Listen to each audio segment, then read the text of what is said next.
Hi everyone, Jerk here, and welcome to the big show. We really need some fanfare music there. I am so glad to be bringing you another Kraken after the past couple days. This time, our special guest is the Tech Tree Tier 7 Russian destroyer. Put your hands together, it ain't no trash can, it's the Tashkent. And when you're grinding through the Gnevny, I want you to watch this video and remember why you're putting yourself through that pain. For this boat right here. In my world, the Fletcher, Tashkent, and Le Fantasque are the best Tier 7 destroyers currently in the game. This match is going to start fast, so let me get the basics out of the way, make it as maneuverable as possible, and embrace the bad concealment. I do have the delicious Old Bay on as inspiration, good for seafood and destroyers, and I should probably switch that with something else, but old traditions die hard. Yippee-ki-yay. There are two things I do it all for, me Lucky Charms and Twist and Track. So you won't see me using Playing with Fire, as that is the choice for damage farming, and to me, as I've said before, Twist and Track is way more helpful to winning, and you'll see me using it a lot in this video. On to the match. We are back in the loving embrace of Estuary, and at the beginning of the match you'll see that I pulled up the roster and knew immediately there would be no destroyer here to start due to the fact that the 3-man division had spawned across from me. So I quickly rushed onto the cap and put some of my fast reloading torps out for the Nagato. It is reasonable to expect a destroyer or two will be coming from B, so I'll position myself on the far west side, using the island not only as cover from potential fire from battleships, but also to make sure any unfriendly and unscrupulous torpedoes are coming in from my stern. Oh, there goes the Nagato. But with everything set, there is nothing stopping me from just shooting everything I can, and you'll see I am starting fires with nearly every salvo. Good fortune indeed smiled on me this match. Hello, here come some red torpedoes now, but I insist that I must be a proper guest and send some in return. Using Twist and Track, I know the destroyer is further away than the Bismarck, so I needn't worry just yet that they will be able to use my smoke firing penalty to spot me, and you'll see I dropped 2 sets of torpedoes down for the Bismarck should it continue its course, and I put 1 set down in case they speed up again. My smoke's running out, so I need to start thinking about my next move. Fortunately, I'm already next to Nature's Smoke Cloud, an island, so it will be a short stroll for me to get to my next location. These torpedoes are looking pretty good, but I'm actually going to end up burning this Bismarck. Alright, that is 2, and we are spotted, but that is because of our gun firing. And I have it on good accord that destroyer is still in its smoke because of my Twisted Track. So I'm going to get behind this island and use it to keep firing at this Bismarck.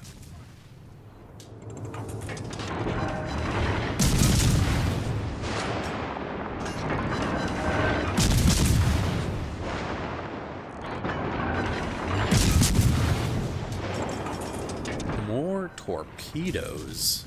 Is this guy actually still sitting in his smoke, even though he knows there's a Russian gunboat over here? Well, I don't want them thinking I'm ignoring them, so while I could farm a little more damage out of that Bismarck, I decided that it would be better for me to reposition next to the Shiratsu's smoke to be able to welcome them to the neighborhood when it dissipates. So I'll just send some of our torps in just in case, and then we are going to get spotted, so we know they must have left. But you aren't outrunning a Tashkent. Not unless you're in a Fantasque.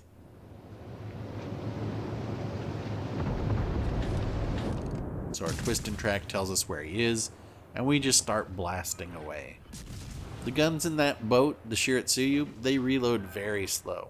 And not to mention, this player is broadcasting to the world when they're dropping torps. So you can see me just change directions when they do.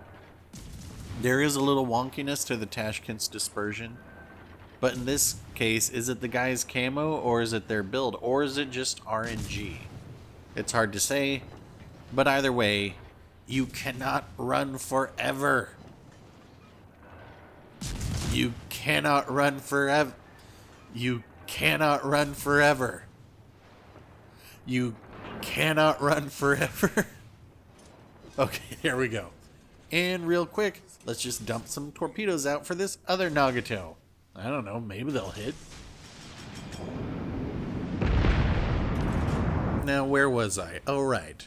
Using nature's smoke cloud and island to farm more damage from this Bismarck, who is hightailing it out of there. Can we get one more fire on him? Honestly, I don't remember if we do or not. It would be hilarious if we do. Almost as hilarious as this Nagato. Don't tell me. Wah, wah. Okay, at this point, the Kraken hunt began. I was like, okay, let's look at the team compositions and what they have left. I have a very good chance of being able to do this. I'm going to be able to kill at least one of their destroyers. I can certainly kill both if I run into them. But my main obstacle for that happening would probably be our two destroyers over there. Maybe one of them will take either one or both of theirs out. Then it's going to be a bit tougher. And what is it with this map? Why is it that I always clear out one side and then have to traverse all the way to the other? And there's not really any local wildlife to check out on these islands, nor are there any lighthouses, at least that I've found. So I guess to waste my time, I'll just keep farming this Bismarck. See if I can't get another fire on him.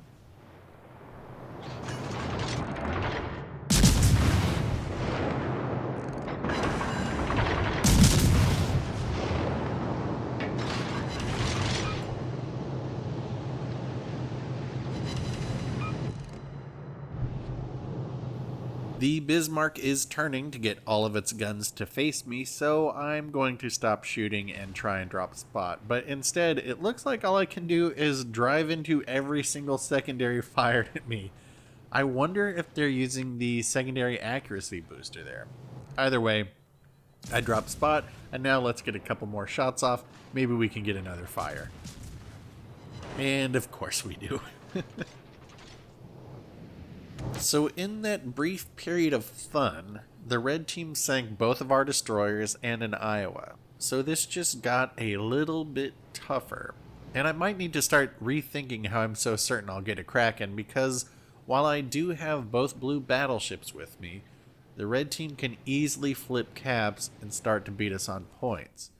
So my first thought was to head to B, as they will surely have someone going there now to flip it. But they're also probably going to send one or two ships here to stop this cap. So I'm just going to flip this and let my team get a bit closer before running off and getting caught solo by two ships. Fortunately, that Bismarck turned around, and now I get back to doing what I did to the rest of his division mates.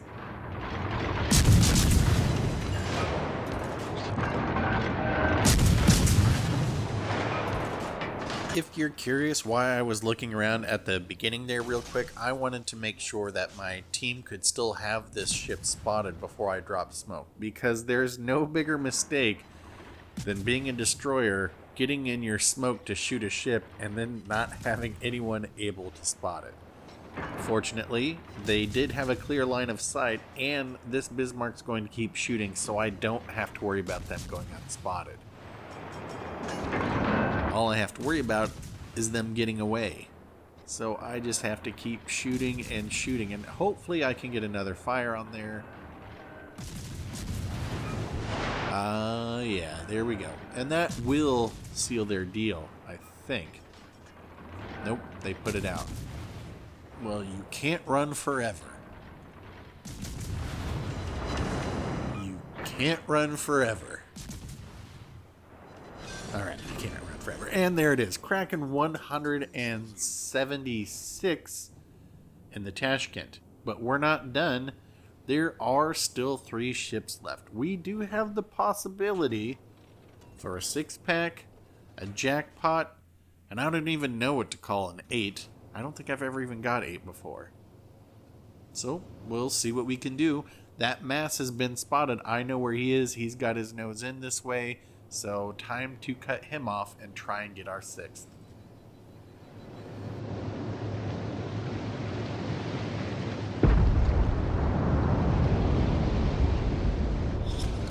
Пять минут до конца боя. You like basic math? Well, here is some basic math for you. Each cap is just under 40 points a minute, so if you want to know how much time you have to flip something or how long you need to run and survive, just get out your phone and ask your digital assistant to figure it out for you. With 2 caps each, the point differential will stay where it is, so long as everyone stays alive. And that's foreshadowing.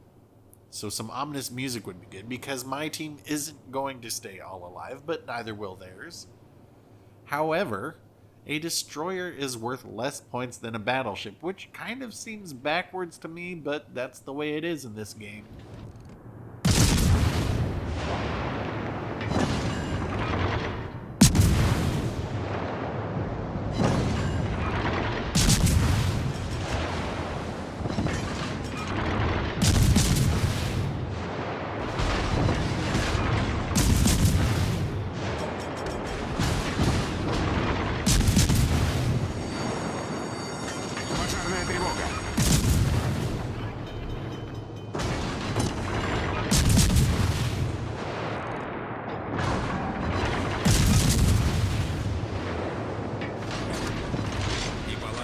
How is that destroyer still alive? The Z-23 is quite the robust ship, and I really wish I had switched to AP while they were broadside there, just to try it out, as I guess I must be getting to that point in my wowzel career where I'm learning which destroyers can use AP on which other destroyers. Fun fact, just yesterday I gunned down 2 full health gearings in my Fletcher using AP and HE. Of course, we lost that game because my backline battleship support were 4 squares away. Please, battleships, 2 squares away at most. Hey, where'd our other battleship go?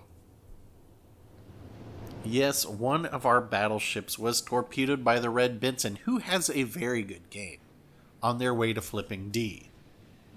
And I want to catch the Z-23 for the 6-pack, but I don't know if they have their sonar on to spot me, which would equal a loss. So I'm sitting here playing it safe, but I can't play it too safe. If another blue team member sinks, then we will most certainly lose, so it's time to make a calculated risk and get on to A. This will at least stop their point accrual from it, and I'm going to use Twist and Track to keep an eye on the Z-23's position, but our teammate comes in clutch and sinks it. So no 6-pack for me there, but a bang-up job for my teammate.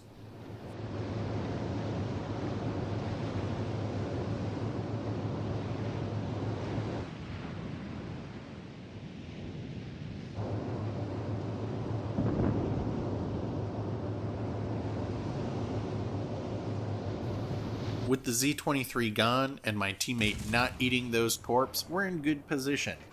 And really, the red team should recognize that, and if I were that red King George, I think I'd probably just go for it, because you really have nothing to lose at this point. Unless our King George should try to go into C. No. Not like this. Don't tell me that they're going to go into C. They're not. So, no worries there.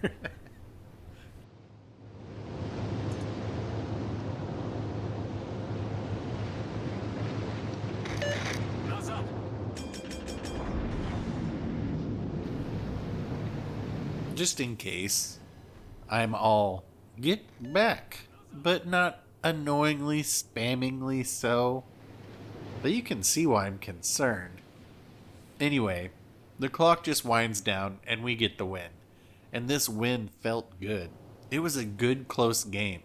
The Benson almost got a Kraken, and it was only the 4th game this morning, and now I can relax. Especially after this past week and a half. Yesterday, I was really feeling like taking an extended break from this game. But I battled through the adversity for the fans, man. And I played through the pain. But I cannot do the pain of ranked. And I know some of you have been messaging me saying you're enjoying it and asking if I'm playing it, but I can just say good luck with that, because I cannot. Doctor's orders says it's too bad for my blood pressure. So That's going to wrap it up for this episode. We finished the game with 3,560 XP, which is a very good game, and a very good game by their Benson as well, who, had they won, would have finished with 3,300 XP. If you enjoyed this game, maneuver your fingers like an agile Tashkent to hit like. If you prefer to sit in your smoke waiting on your torps to reload, hit dislike. And if you'd like to appease RNGesus, think about hitting subscribe and you'll never miss another of my videos. Thanks for watching, everybody. I'll get back out there and we'll talk soon.